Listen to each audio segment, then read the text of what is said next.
Okay, welcome everybody. What's on your minds? What are you guys thinking about? Any questions for me? Anything you guys want to talk about?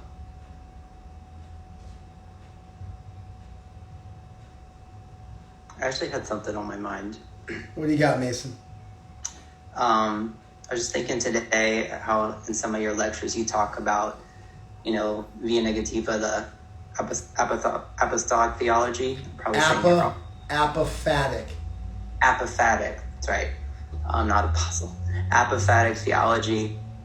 And I was just thinking through, a time I'm going through right now and how that applies to how I've kind of lived, gone through most of my life based on working towards what I don't have rather than living what I do. I'm going to have to repeat everything you say because I don't know if people on IG can hear you. So okay. I'm just going to cut you off and cool. Repeat what you said. If I gaff it terribly, then you let me know. Give me like a thumbs down and we'll try it again. Apophatic theology, via negativa philosophy, defining something by what it's not, is a really useful tool. You say what something is, but sometimes if you say what something is, it's too inclusive. Like if I say Mason is a boy, well, there's a lot of boys on the call. Mason's just one of them. If I say Mason's a boy and he's not black, well, that differentiates Mason from Howard. And if I say Mason's wearing a blue shirt, that's another positive statement. Or I could say Mason doesn't have long hair. And so sometimes you say what something is, you say what something is not, and there's value and it helps you triangulate your definition. You make it broad enough to include everything you want. You make it narrow enough not to include stuff that shouldn't be there. And you can't always just say stuff positively. Like the truth, the whole truth, and nothing but the truth. Actually, I guess you probably could always phrase something positive if you wanted to. You could say the truth, the whole truth, and only the truth. But you'd say only things that are true can be spoken. And I guess that's equivalent to saying nothing but the truth. I'd have to sit with it for a minute and think about it to figure out whether there were some things that have to be stated negatively or whether it's just useful and quick and easy. And so Mason's saying that he's realized he's lived most of his life with negative philosophy because he's always focused on what he doesn't have. The thing is, that's not what negative philosophy is doing. It's not just the half is cup full versus the half is cup empty. That's not what's going on. And so, I think what you're describing more is that you have a what I don't have worldview and how my life is lacking worldview and the things that are missing from my life worldview. Which, is it's a sign of like a broken way of viewing the world, I guess, to be really blunt about it, right? You're focused on what you don't have. The grass is always greener on the other side of the street. You're always looking at the ways your life is lacking. I would say that's, and not that I'm also not guilty of it, but I would say that that's just a fundamentally twisted and unnecessary and deleterious and pathological way of looking at the world. And honestly, arbitrarily so. Arbitrarily so.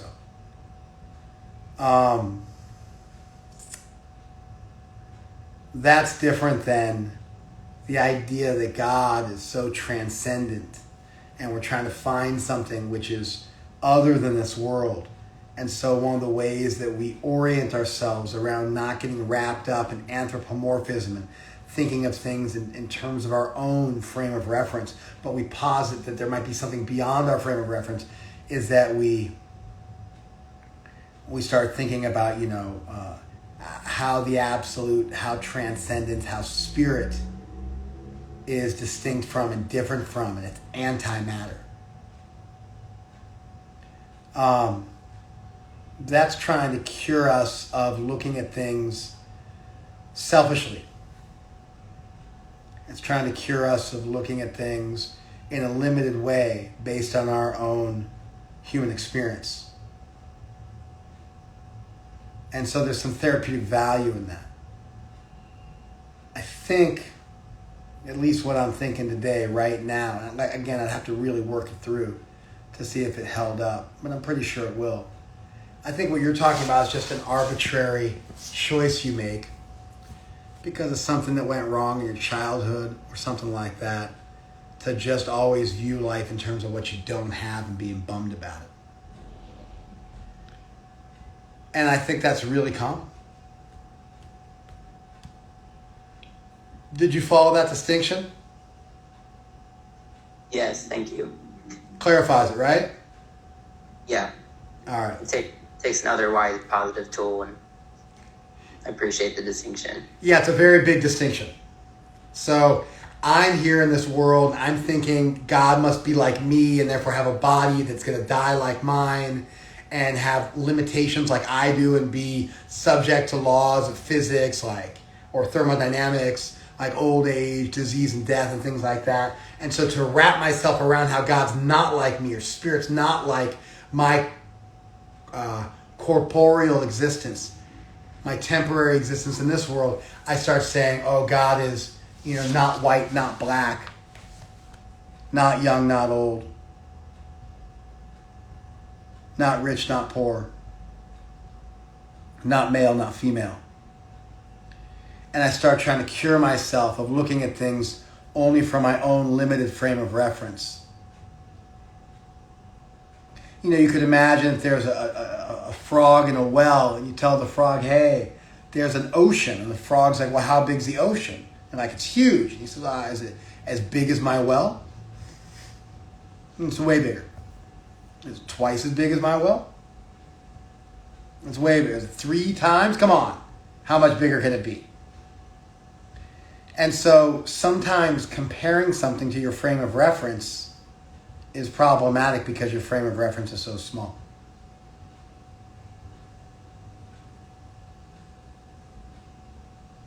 And so saying what something is not, defining God by way of negation, in contrast to the things in this world, which are oftentimes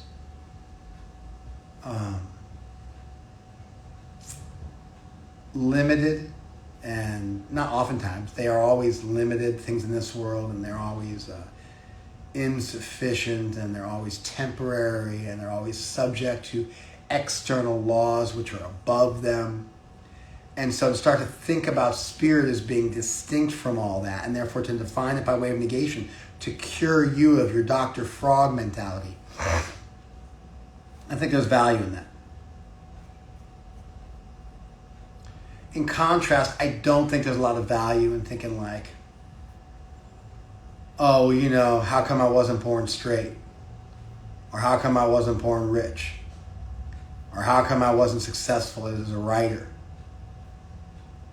Or how come I haven't found my significant other for this lifetime? You follow me? That seems to just be a real negative, pathological worldview that just doesn't add much value to your life. It's a downward spiral. And so I don't see the therapeutic value in that. So one of them has this value. It purifies you of material conceptions being applied incorrectly to transcendence. The other one is just spending your life being bummed out about what you don't have instead of being grateful for what you have.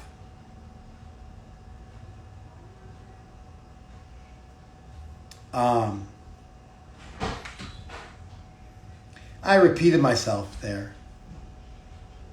But I think it makes the point clear. Give me a thumbs up if that was clear to you guys. Okay. Well, now that I've given you a baseline, I want to start to deviate from that baseline because that's what I like to do.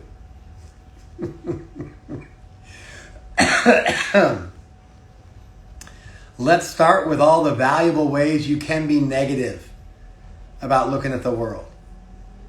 Does death, old age, and disease, do they exist? Do death, old age, and disease exist? Yes, they do. Are those things problematic? They are. You could try to do some kind of cheesy pseudo-philosophy thing, try and say it's all just good and water under the bridge and the river moving towards the ocean. But, watch somebody die of cancer, lose a child, suffer an incredible reversal, and you'll find that there is some kind of a basic incongruence in this world, in that we are conscious and capable of what seems to be an almost unlimited amount of feeling and an almost unlimited amount of love and devotion and thought. But that we're in this world where that propensity is constantly frustrated because the things that we're engaging with and shining our light on are temporary and ephemeral and fleeting. Let me say that again. And C.S. Lewis said this. He said that if you find within yourself desires that nothing in this world can satisfy, that's the best evidence that you were made for something beyond this world.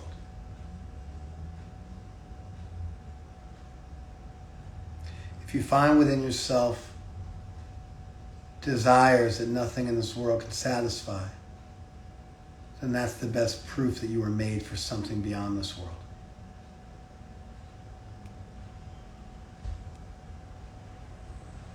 So I do think that there's incredible value in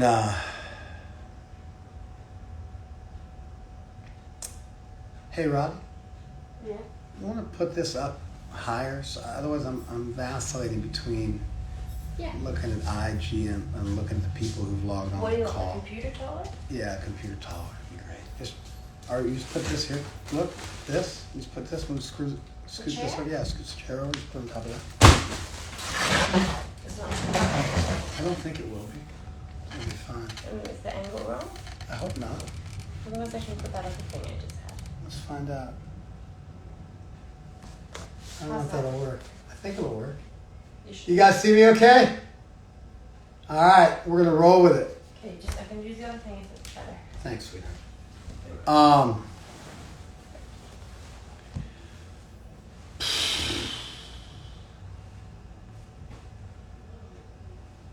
So the basic existential dilemma is that we are conscious beings in a world of matter. We're spirit. We're spirits in the material world. We're spirits inhabiting frames that can't really contain the full gamut of our capacity for experience. And thus there's an existential angst or a basic feeling of incompatibility, and like this world is not our home and we're being compressed and limited. I think there's value in that. I don't think there's much value in crying over the fact that, you're only 5'10", or you're only 6'1", or you're white, or you're black, or you're Asian, or you're gay, or you got red hair, or you were born rich, or you were born poor. I don't think there's a whole lot of value in choosing a pathological mindset of just focusing on the negatives in your life, whatever you think those are, and trying to, turn the hand that you were dealt by the deck of life into something negative. I think that's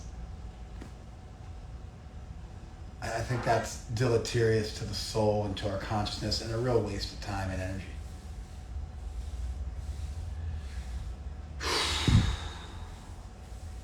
But on a broader scale,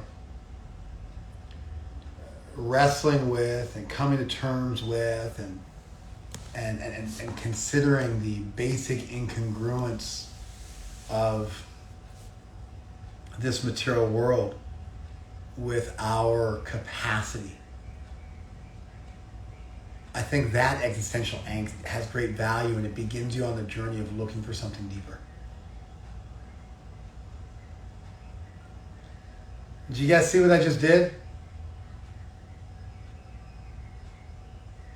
I just laid out a baseline and then deviated from the baseline and showed you how, if you deviate in the right way, a negative worldview can actually be quite therapeutic, and it can start you on that journey for something higher. Give me a thumbs up if you guys saw that. Okay. That was cool, right? See that? I'm tricky.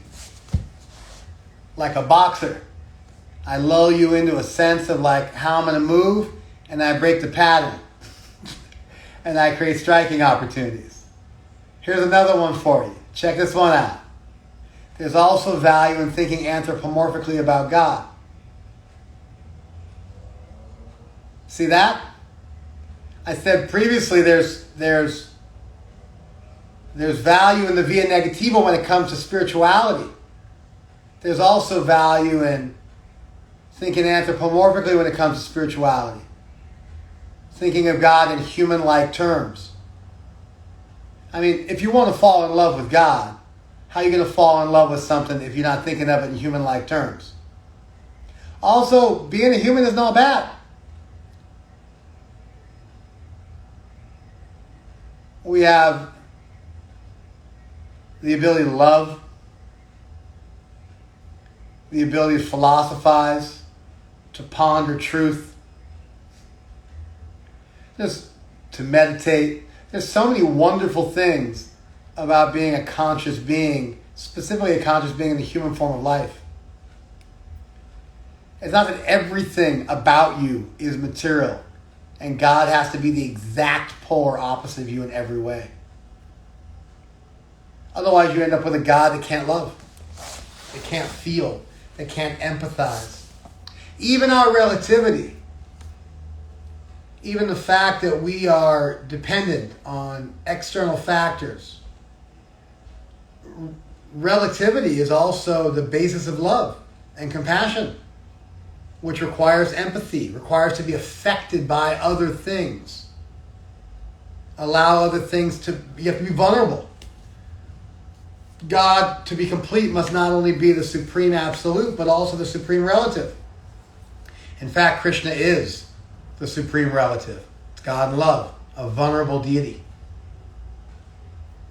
If you have a deity that's incapable of being relative and is incapable of being vulnerable, you also have a deity that's incapable of feeling love, which is dependent on vulnerability and relativity for its existence. If there is some love which has no vulnerability or relativity, it would be a very circumscribed, attenuated, immature form of love. So there's also value in thinking of the absolute in at least human-esque terms. You go too far with that and you start to saddle the deity and even our own consciousness with negative factors that maybe don't have to be there, and you end up shorting yourself.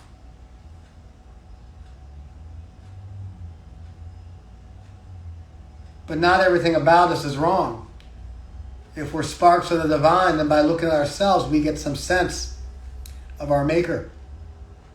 Like a child can look at themselves and understand something about their parents.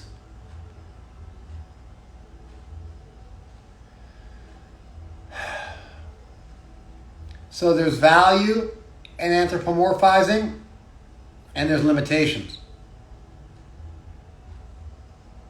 And there's limitations in having a negative pathological worldview, and there's also benefit.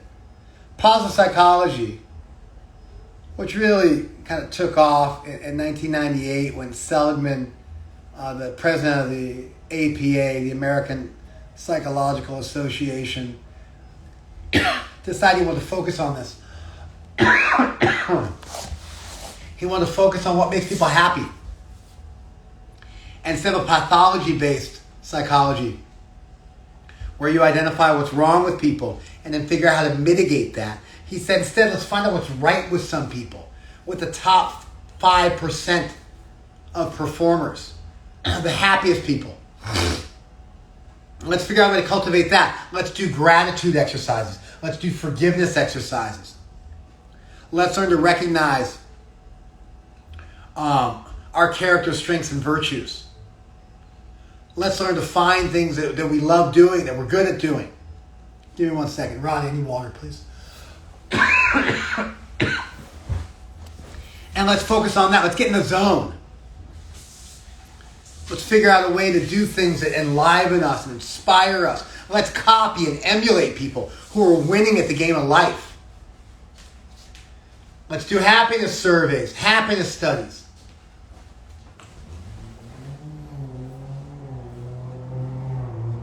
And become expert at not a negative psychology of what's wrong with people and how to mitigate that, but a positive psychology of what's right with some people and how to copy that.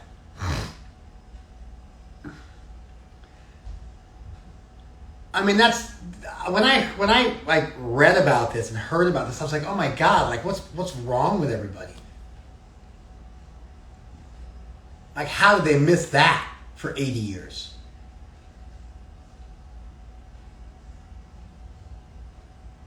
Like, that's brilliant. And in fact, they can help people become happier and be more satisfied in life. It's like amazing, actually. The successes of positive psychology and helping to engineer happiness.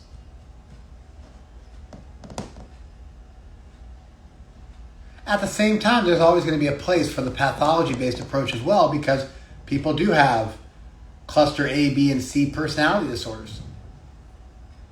And there is a place for medication. People do suffer major depression. And people are suicidal. And so you gotta accentuate the positive and you gotta eliminate the negative. You gotta do both. And so there's value in both. So as a general boilerplate, don't be a hater. Don't sit around hating your life. Learn to cultivate happiness. And don't try to saddle God by comparing God too much to your own experience. But if you really want to understand the whole thing, you need to approach the deity by thinking and loving the deity by thinking of the deity in humanesque terms. But do so without limiting and defiling the concept of transcendence by linking it too much to the temporal aspects of this world. And you also need to learn to think both positively and negatively about your own life. Negatively, to create an existential crisis, to move you forward towards transcendence. Negatively, when there's value in that, when you got to look at like what's actually going on if it's negative. And then sometimes you got to also look for the positive. And so you can actually, instead of having like think negatively about God and positively about your life, it's actually you think negatively and positively about God and negatively and positively about your life. It's actually 4 things you got to do. It's a little more complicated. And you have to learn how to move in that so you don't get caught up too much. And you don't end up applying something which works well over here. You also end up throwing out the baby with the bathwater, thinking there's no place for negative thought in terms of looking at your own life.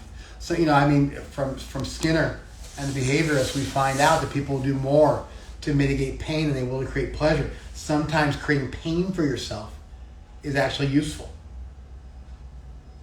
Sometimes allowing for suffering to occur motivates you to move forward in your life. And so there's also value from that point of view as well. Okay, give me some feedback, guys.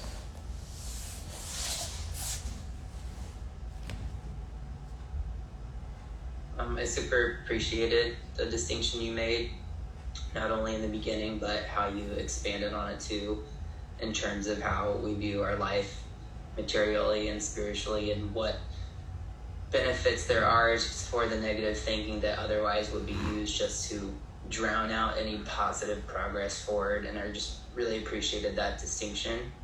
And it's something that I find myself wanting to apply and changing. And so hearing you kind of lay it out like that, it gives an even better roadmap of what I've already been trying to grasp onto. And so it gives kind of a light at the end of the tunnel, and it's really applicable in whatever terms or situation that I might come into. So thank you. You're most welcome. I'm hopeful that they heard you on IGTV. I don't know. But I don't feel like repeating what you said. But I'm glad it was useful. I'm glad you found some value in it. To dial in a little bit more, what you did was you kind of mistook two different things, thinking about God and thinking about your own life, and you sort of incorrectly equated them as if they were just the same basic thing. And so I tore it apart and then put it back together and showed you that in some ways they were. But now to really dial in to the specifics of what you were bringing up.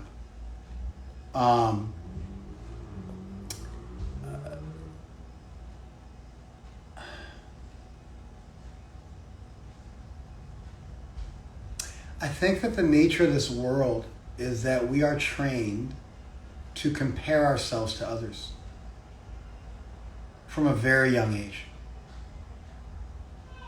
If you think about it's are you beautiful? Are you fit? Are you smart? Are you rich? Kind of standard benchmarks that people have. Those ideas are all incredibly relative to your circumstance. If you are hanging out with really stupid people and you have average intelligence, then you might be the sharpest, tool in the shed. People might be telling you how brilliant you are.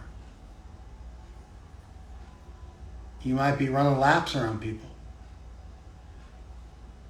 Then you get into a room full of smart people, or rather people with a higher level of intelligence than you have. And if you're hanging out in a room full of those people, all of a sudden you might be a dummy. Or maybe if you're hanging out with some really ugly people, then you're ultra hot.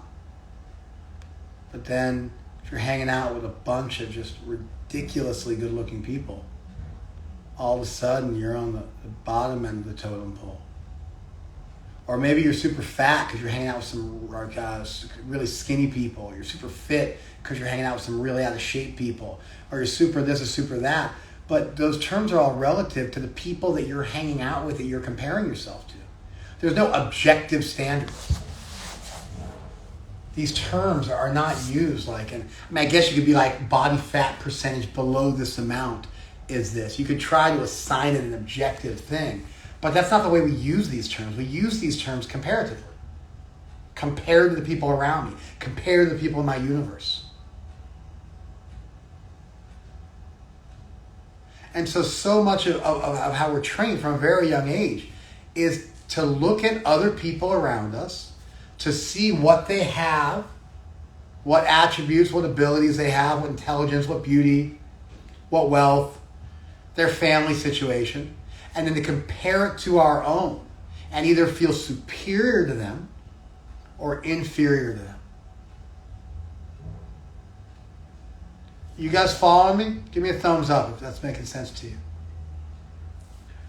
This is, it's almost like all pervasive.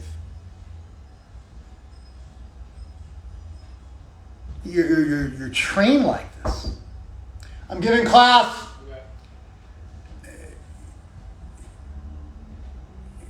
It's like we're trained like this from a very young age.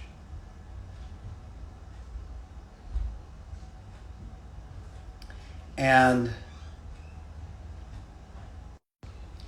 I think there's a fundamental flaw in that. I think it's a really bad way of looking at the world, and everybody would do well to spend some years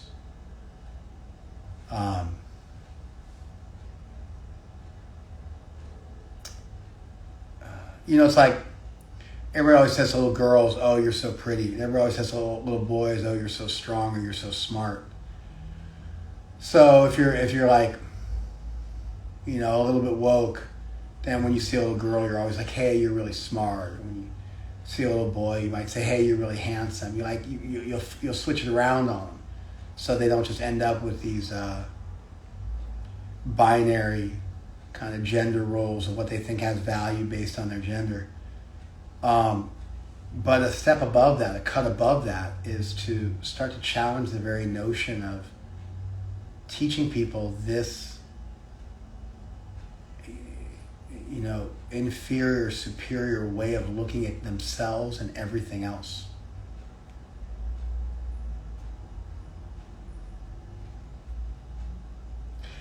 I'm just thinking there's a verse, Om Purnamada Purnam Idam Purnat Purnam Udachyate Purnasya Purnamadaya Purnam Eva Avashishyate.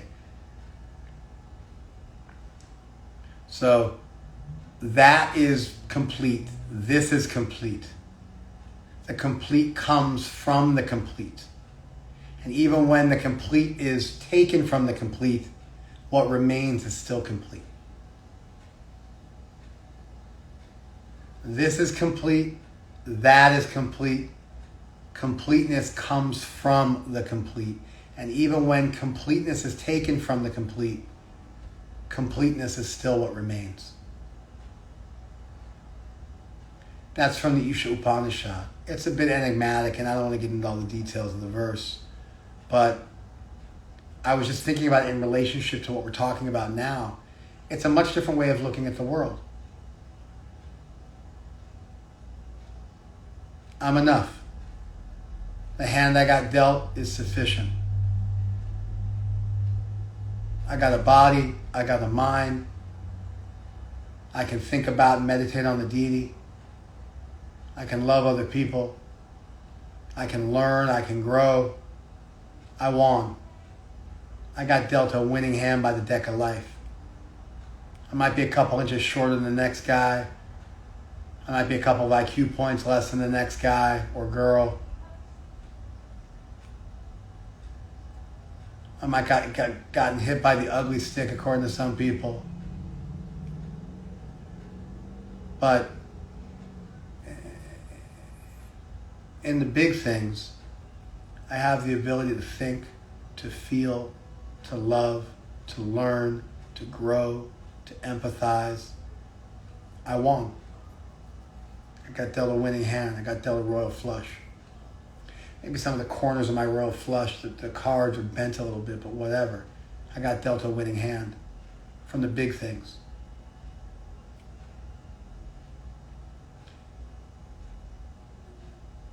It's like when you get sick, it's like all of a sudden you can't sleep, or you're congested, or you lose your appetite, or you're fatigued, and it's just like this terrible thing. All these things you took for granted all of a sudden are taken away from you, and you're like, oh my God, like the world sucks, and like this is awful.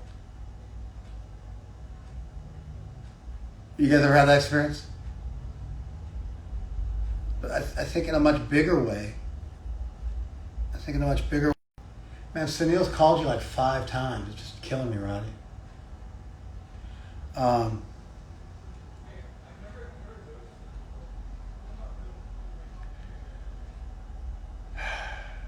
give up. That's 3 or 4 or 5 times already. He'll give up. All right.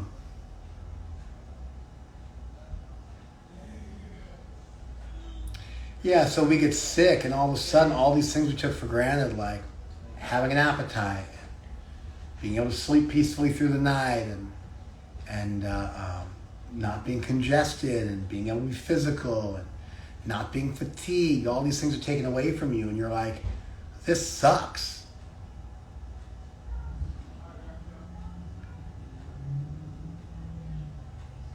But you should have been grateful for all those things before. Like, how come you took them for granted? Why were they a foregone conclusion? How come you weren't appreciating those things all along? I think in a much bigger way, being able to think and feel and love and grow and learn, those things are like a miracle. Like you got dealt like a miraculous hand by the deck of life. You could sit around and bitch and moan about, whatever. Not getting an A on your book report, or, the guy you were crushing on didn't ask you to prom, or whatever it might be in your case. But it's so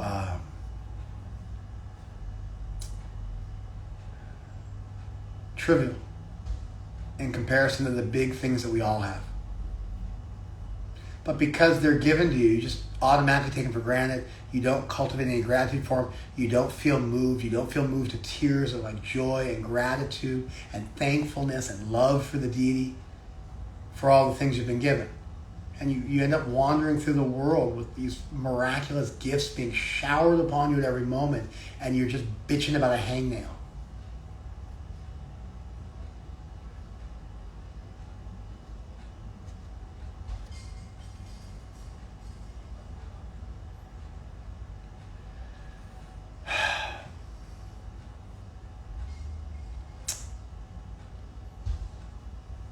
So I think that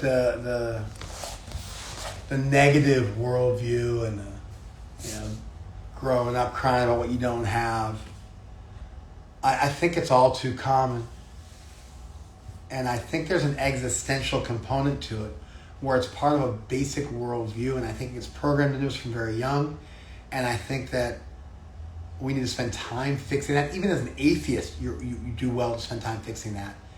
And I think from a spiritual point of view, when you actually look at the gifts we've been given, they are so special and miraculous that you got to stop sweating the small stuff. And you realize you've gotten everything you need to succeed.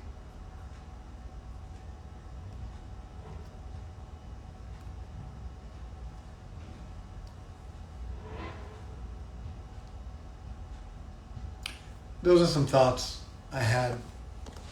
So just to Mason, my dear friend, jumped in. Hey, you always talk about via negativa philosophy.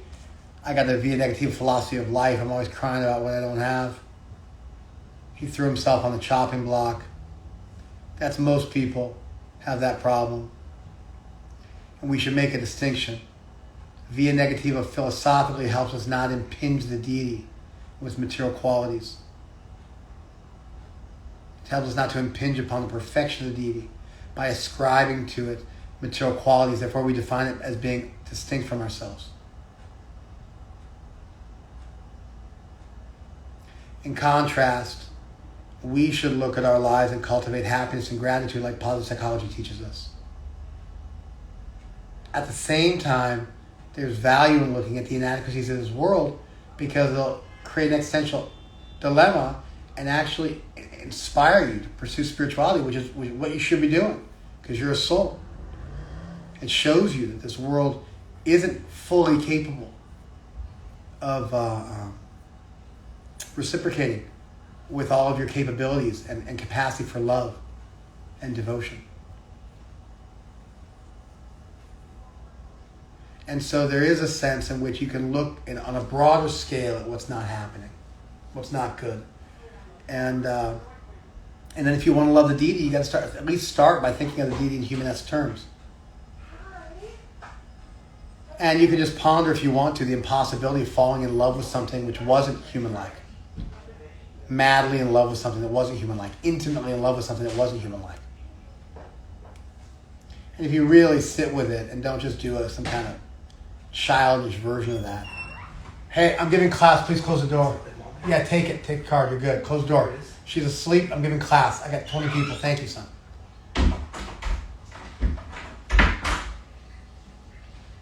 So, there's value in thinking of the deity in cataphatic or via positiva terms. There's value in thinking of the deity in apophatic or via negativa terms. There's also value in seeing what's right with your life and what's wrong with your life and looking at it positively and negatively. And if you do have some psychological problem, you need to mitigate that. You need to recognize it, depression, so on and so forth. There's value in that.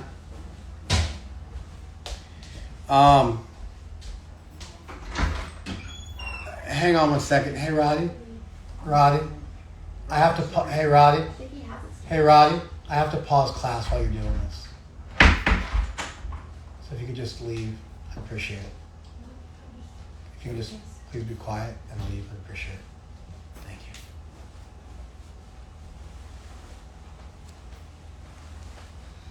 Sorry for being a bit of an ogre, but I'm trying to think, and it's just not possible if there's too much noise.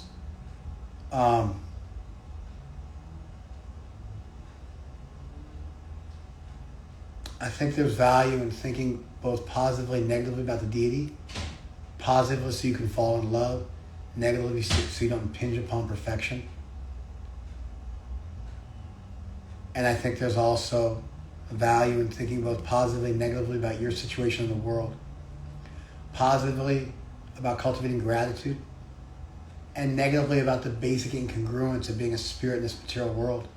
And therefore being pushed forward to do something amazing with your life and cultivate transcendence. At the same time, I think there's value in thinking negatively about even your temporary situation. Because sometimes that's what you need to kick you in the butt and get you moving. And you'll do more to avoid pain than you will to achieve pleasure. So go for it. There's a way to therapeutically engage even with that negative thought process if you don't let it paralyze you and you let it push you forward. And if you're struggling with something like a major depression, looking for what's pathological is looking for what's out there, and then you can start to mitigate it. All these ideas have value. You can just, each one of them has to be done right. It's like there's like a dosage of each one that leads to a successful life. And if you go too far, it starts to become problematic.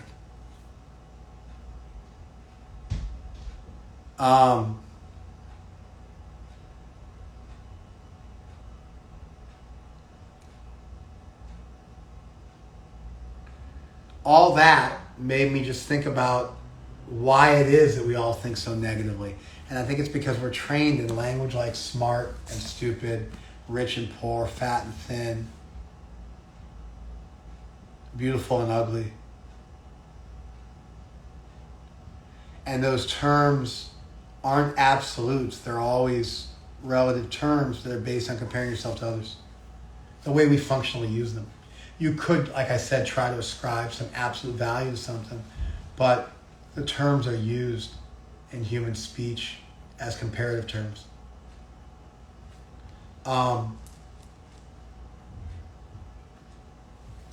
And I think that we got to spend some time cultivating a sense of completeness and a sense of sufficiency, whatever hand we were dealt.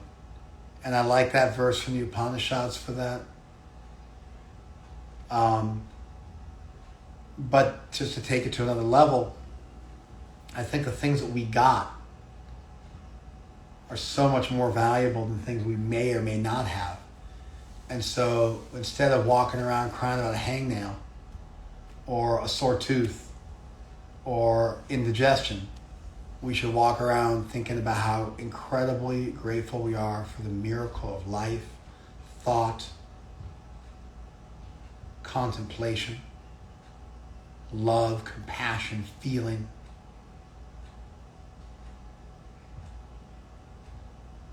That stuff is amazing. That stuff is amazing. And like when you get sick, things you took for granted all of a sudden are taken away from you and you're totally bummed out. Didn't realize how good you had it. But why weren't you like grateful for all your good health before? Like why are we taking all this stuff for granted? Why is it whatever we're given, like we assume that's mine, I own that? Why aren't we grateful? We didn't like necessarily do anything to get those things, so why not be grateful for them?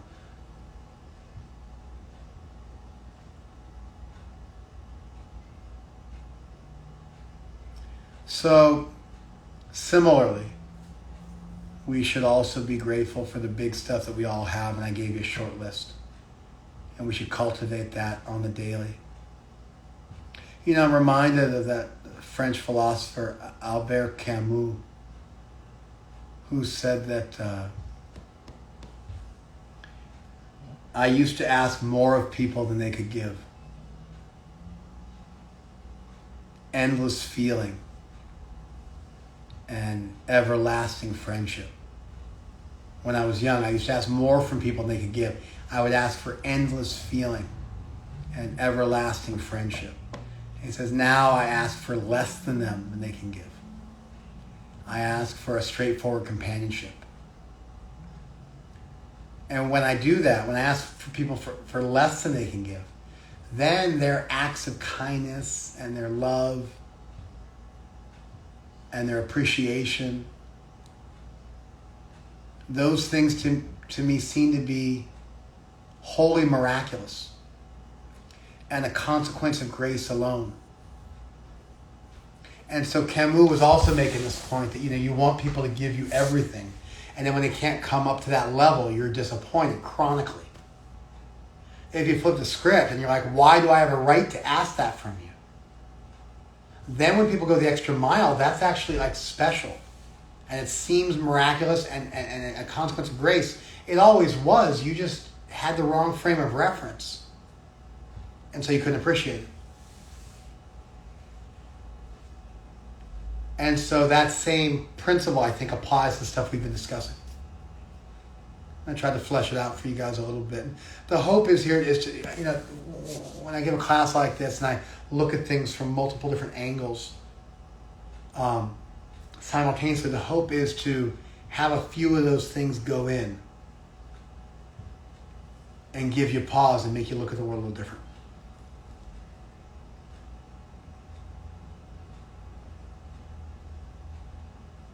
All right, I think I feel good about this. Thank you, IGTV. Hang out for a second, Zoom. And thank you very much, IGTV.